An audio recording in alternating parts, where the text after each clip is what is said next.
Hello, and welcome to the EUROPAST podcast. This podcast is part of the international project EUROPAST, funded from the Horizon Europe-wide DARA program. EUROPAST tackles contemporary issues in memory studies, memory politics, political discourse, and most importantly, public history, a field of study and practice that explores the ways in which the production of knowledge about history can be rendered more democratic, open, collaborative, and empowering, as well as the challenges associated with this process. In this podcast, members of the project team talk to public history practitioners, researchers, historians, activists, filmmakers, and many others about the developments, challenges, and implications of this fascinating approach of dealing with the past. If you would like to know more about the project, follow EUROPAST on Facebook and Twitter. We hope you enjoyed today's episode.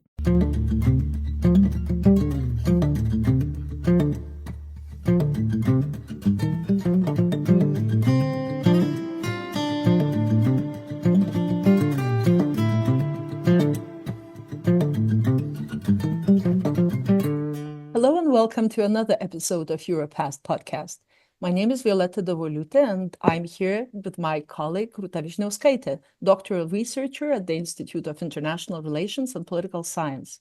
Today we're happy to welcome our fellow EUROPAST team member, Dr. Dora Komnenovic, who is a postdoctoral researcher at the Center for Contemporary and Digital History at the University of Luxembourg. She's doing research on European history, politics, and memory, and is also an active public historian.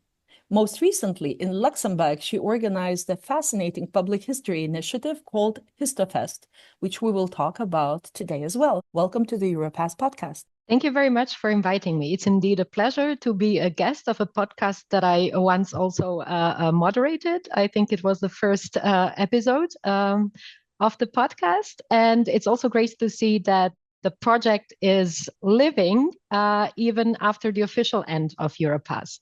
Many of our listeners here are not very well familiar with the concept of public historian. So what does it mean to you to be a public historian? For me, it means to apply historical skills outside of academia. It means to make history relevant and accessible to different audiences by, among other things, fostering engagement with these audiences. We, that is the Public History and Outreach Research Group at the Luxembourg Center for Contemporary and Digital History, have come up with the term active principles that best describes what it means for us to do public history. Basically, these are the values that drive us while doing public history. Active is an acronym that stands for accessibility, collaboration, transparency, inclusivity, versatility, and engagement. And the Histofest that you have kindly mentioned in your introduction is in fact one of the ways of promoting these values. But to come back to you, Dora, could you tell us a little bit about your background and what was the spark that led you to become a public historian? The short answer to your question is guided tours and the desire to bring history closer to non-historians. That is, trying to make sense of my scholarly research by sharing it with audiences larger than my PhD supervisor and a small group of peers.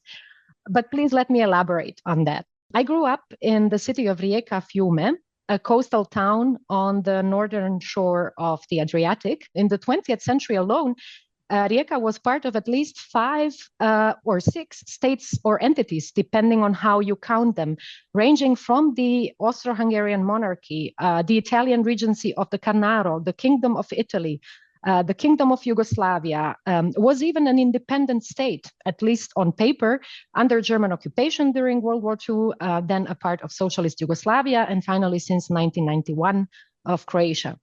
In 2020, it was a European capital of culture. By the way, some listeners might have learned about it thanks to Igor Bezinovic's documentary film Fiume o Morte that just days ago got the prize for Best European Documentary at European Film Prizes in Berlin. When was it made, Dora?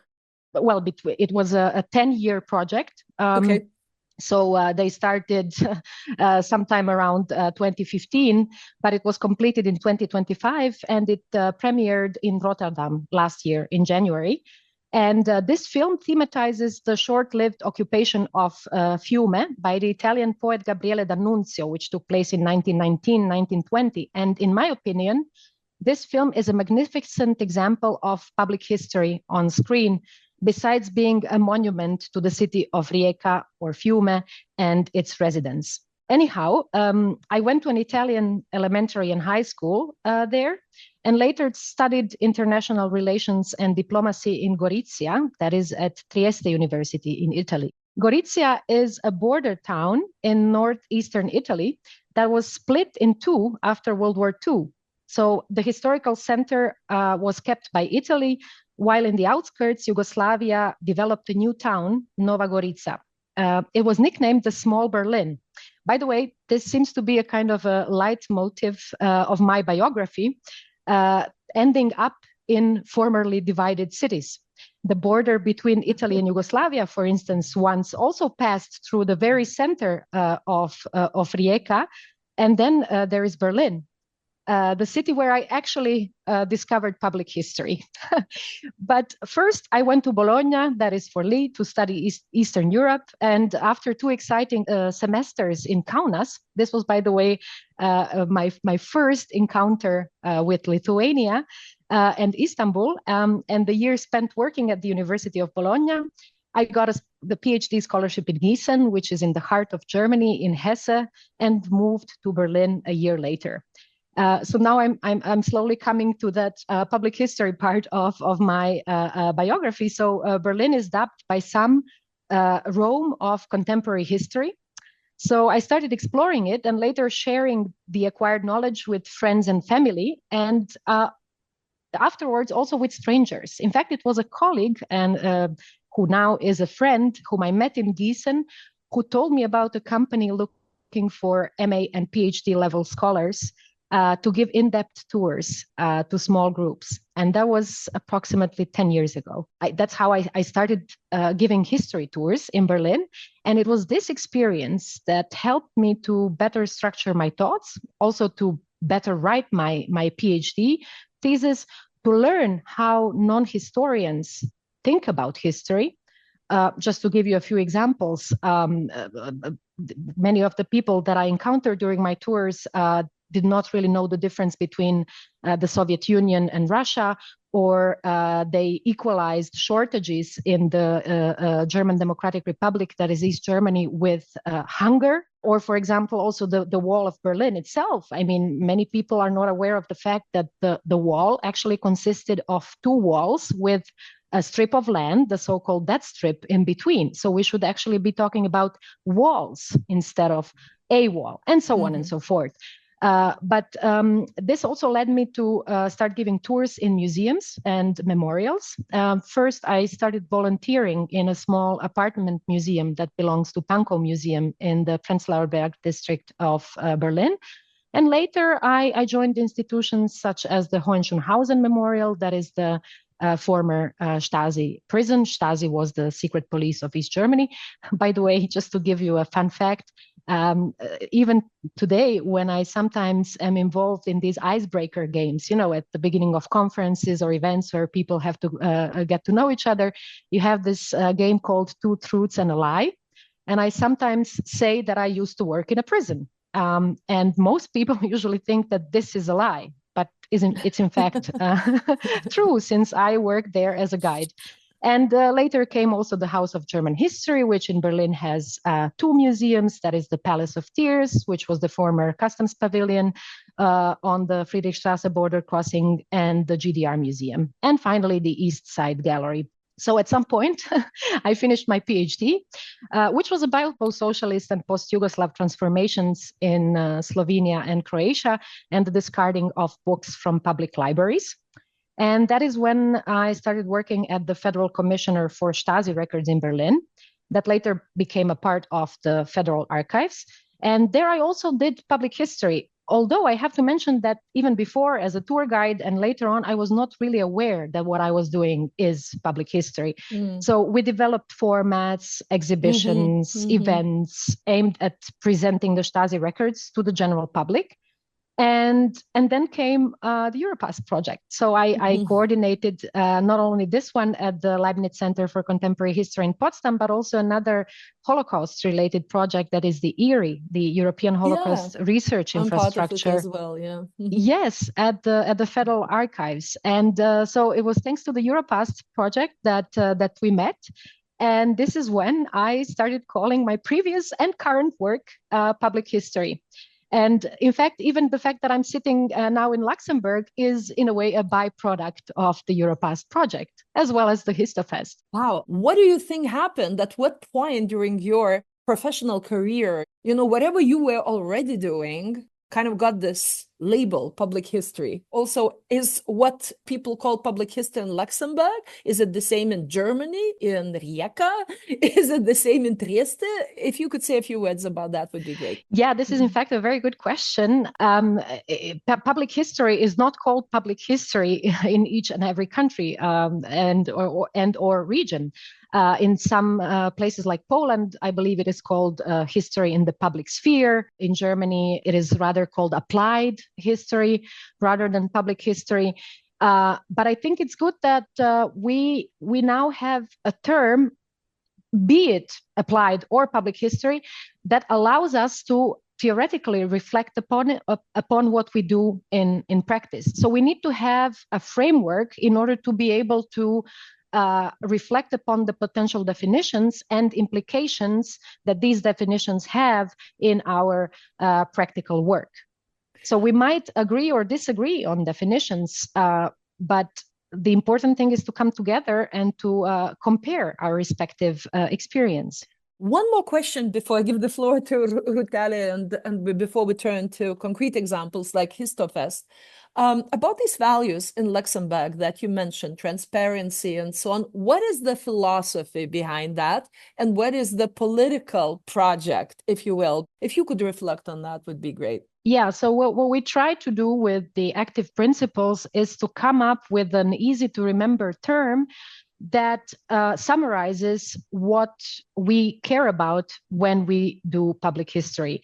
And it was also a way for us to reflect upon what we do in the field and to be able to present it somehow both to our peers across the globe, but also to people who might have not encountered this term before. So it was mostly about our practice. I mean, now we can debate about what is political and what is not, but I would call the public history that, I don't know if Thomas Cauvin, who is our professor of public history here in Luxembourg, would agree with me on this, but I would actually call the public history that we do in Luxembourg a kind of a radical public history.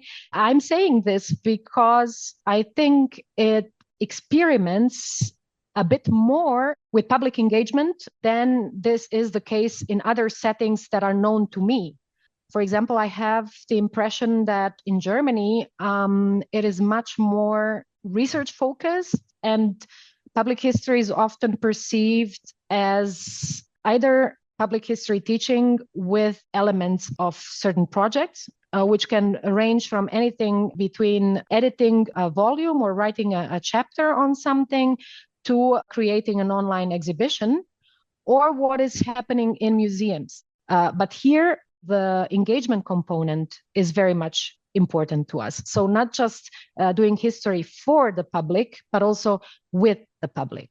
Talking about that, recently you organized the very interesting Histofest initiative in Luxembourg.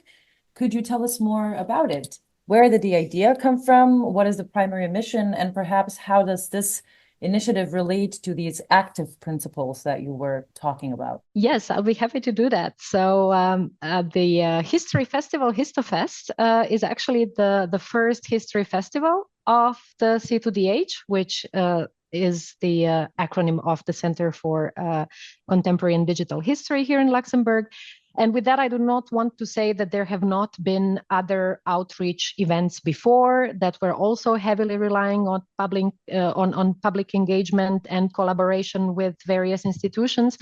But this is now the first time that we tried to offer different hands-on activities centered around one topic and combine this with another set of activities aimed at promoting our center, while at the same time also offering historians and non-historians a platform for networking.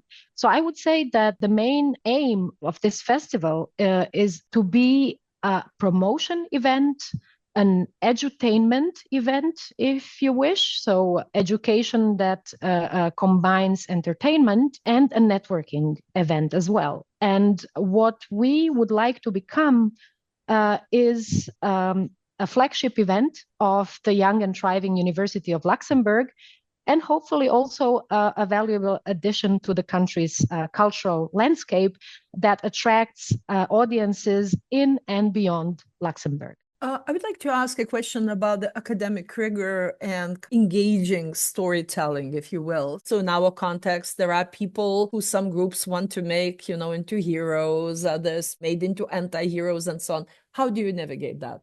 Mm-hmm. I think that your question partially refers to the fact that the unofficial topic, or if not the topic of last year's festival, which also was the pilot edition of the festival, was state visits. And we did revive certain political figures from the past, mostly Tito, and who was a lifelong president of Yugoslavia, and Ceaușescu, the Romanian dictator. And that is because we had 2 films about their resuscitation, so to speak. And we had a small exhibit that also was connected to that. But we also revived, in a way, other figures as well, because one of our activities, which we called the Photo Challenge, actually presented photographic material from the local archive, that is of the city of Esch-sur-Alzette, which is the second largest city in Luxembourg. So people could engage with these photographs and play a little game. So the aim was for them to identify the people on the photos, to guess the year in which they visited Luxembourg. And in the process, they could also learn something about their biographies. So here we come to this edutainment dimension of the festival. And for us, academic rigor and in general historical methodology, this is our main precondition. This is what we start from, and this is where we end. So I don't think that presenting, for example, photographic material in such a playful way, as long as we stick to research and academic rigor and present these people's biographies, for example, or cite all our sources and do that in a, let's say, popular scientific manner, we respect that. It is not our mission to glorify anyone or anything, but simply to allow people to acquaint themselves with their history. And I remember after the event, you sent us a couple of pictures from it, and we were really, really glad to see so many people participating. And so what were the most surprising or moving reactions you received from the participants of Histofest? And do you think it changed their relationship with their own history? Well, the first part of your question is actually easy to answer. The feedback that we got from our visitors was predominantly positive. So we had people saying something like, I didn't know that history could be so much fun. Or like, we didn't know that the C2DH was doing so many cool things. Or like, we were particularly pleased to have the great Želimir Žilnik as a special guest at the first Histofest. He is one of the greatest Yugoslav film directors and one of the main representatives of the Yugoslav Black wave. So he presented his film Tito for the second time among the Serbs. So it was, for example, he wrote in our golden book. Yes, we did have a golden book of the festival, that it was a pleasure for him to contribute to something that is being born, to something that is that has been created and that will probably grow. I mentioned the golden book.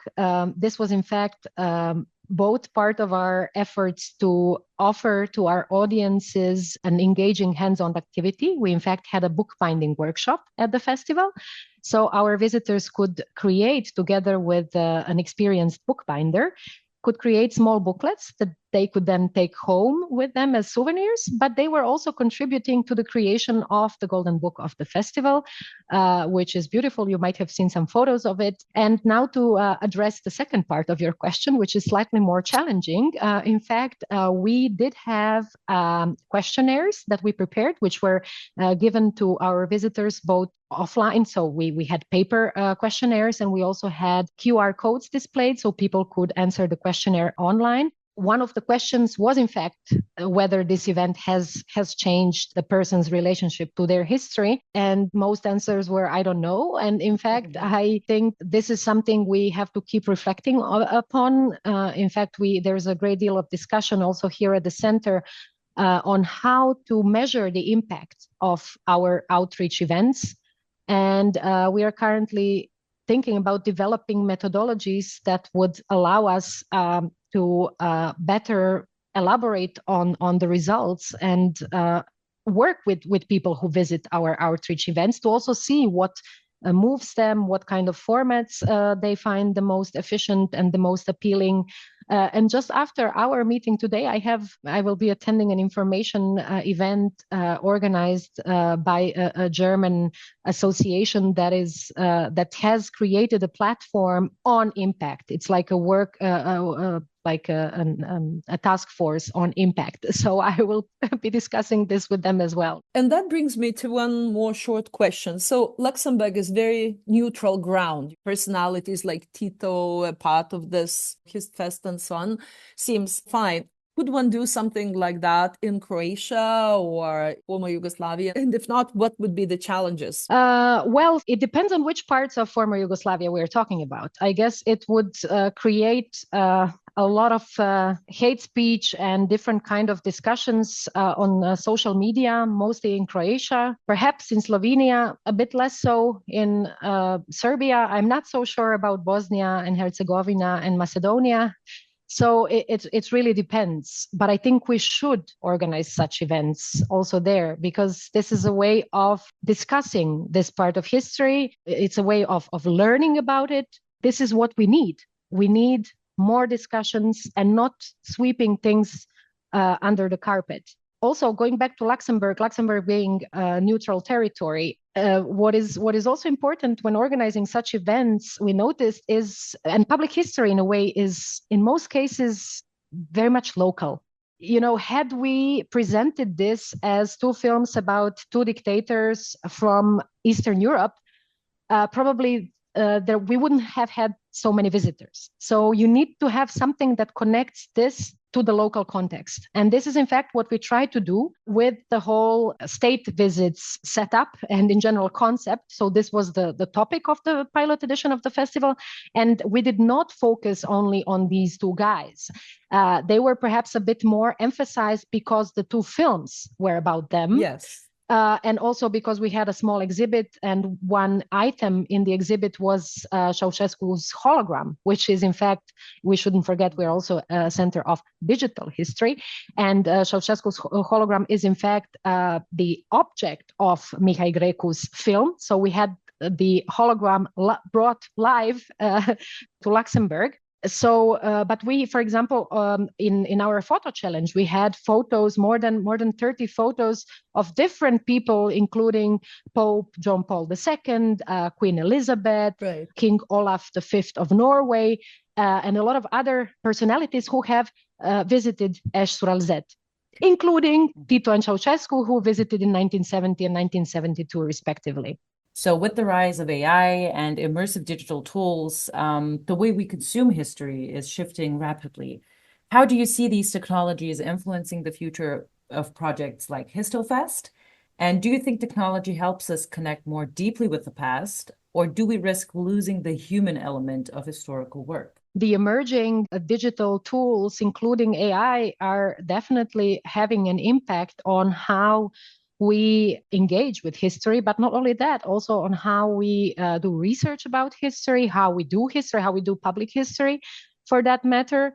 And as long as we use them by being aware of the opportunities and challenges such tools offer, I don't see any problem with that. Again, key thing here is to reflect upon our practices. And this is what we constantly do. In a way, the pilot edition of the Histofest, but also the future editions of the festival are experiments. It's a trial and error. We test things, we see if they work, if they don't. And this is why I'm also planning to come up with different ways of interacting with the audience to really test how we can indeed make history more appealing and accessible to non-historians. Fantastic. Thank you very much. And I hope that Lithuanians will also end up at this table in one of your Histofest events. Definitely. I mean, the pilot edition of the Histofest was in fact part of the EUROPAST project. So I think that it's not too wrong to say that Histofest is one of the ways in which the EUROPAST project is sustainable and is continuing its life even after the official end of the project. Ačiū labai, and let's keep in touch.